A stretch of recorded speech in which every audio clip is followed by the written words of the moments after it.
لە سەرەتای ساڵی 2015 تا ئێستا ڕۆژ لە دوای ڕۆژ جوگرافیای ناوچەکانی ژێر کۆنتڕۆڵی یەپەگە و هێزەکانی سووریای دیموکرات بەرفراوانتر دەبێت. تا ماوەیەک لەمەوبەر بەرپەڕینەوەی هێزەکانی یەپەگە و سووریای دیموکرات بۆ دیوی ڕۆژئاوای ڕووباری فورات بەلای تورکیاوە هێڵی سوور بوو.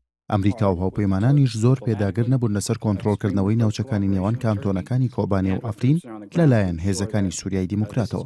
تەنانەت بەرپرسە سیاسی و سەربازیەکانی ڕۆژئاوای کوردستانیش زۆر جار خۆیان دەبوارد دەوتنی ئەو ڕستەیەی کە مەبەستیانە کانتۆنەکانی ئەفرین و کۆبانێ پێکەوە ببەستنەوە.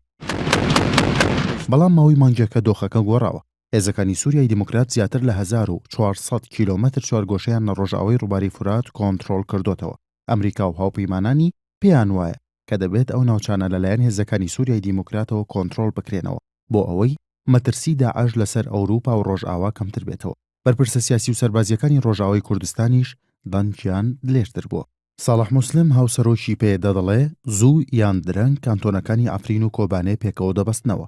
ئاسیا عەبدوڵڵا هاوسەرۆکەکەی دیکەی پێدەش دەڵێت ئەگەر پەلە نەکرێت لە کۆنتڕۆڵکردنەوەی ناوچەکانی نێوان کۆبانێ و ئەفرین ئەوە مەترسی ئەوە هەیە داعش لەو ناوچانە و بەتایبەتیش لە ناوچەی باب کۆمەڵکوژی ئەنجام بدە. لە ئێستادا تەنیا 45 بۆ 50 کیلۆمەتر ماوە کە هەردوو کانتۆنی کۆبانێ و ئەفرین پێکەوە ببەسترێنەوە.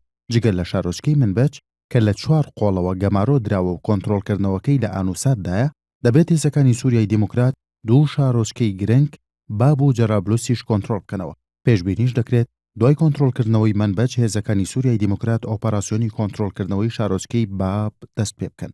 هەرچەندە بۆ پێکەوە بەستنەوەی کانتۆنەکانی کۆبانێ و ئەفرین لەسەر ئاستی نێودەوڵەتی کۆسپێکی ئەوتۆ لە بەردەم هێزەکانی سووریای دیموکراتدا نەماوە، بەڵام لەسەر ئاستی ناوخۆی سووریادا بێکێشە نابێت. تەنانەت ئەگەر بە تەواوی ناوچەکانی ژێردەستی داعش لە نێوان کۆبانێ و ئەفریندا کۆنتڕۆڵ بکرێنەوە، ئەوە تەنیا لە قۆڵی تەل ڕافعاتەوە لە سنوورێکی چەند کیلۆمەتریدا ئەفرین و کۆبانێ پێکەوە دەبەسترێنەوە کە ئەو سنوورە بەرتەسکەش لە ڕووی ئەمنیەوە ناتوانرێت بۆ ماوەیەکی زۆر پشتی پێ ببەسترێ، چونکە لە هەردوو خۆڵی باکوور و باشوورەوە بە بەردەوامی لە ژێر هەڕەشەدا دەبێت.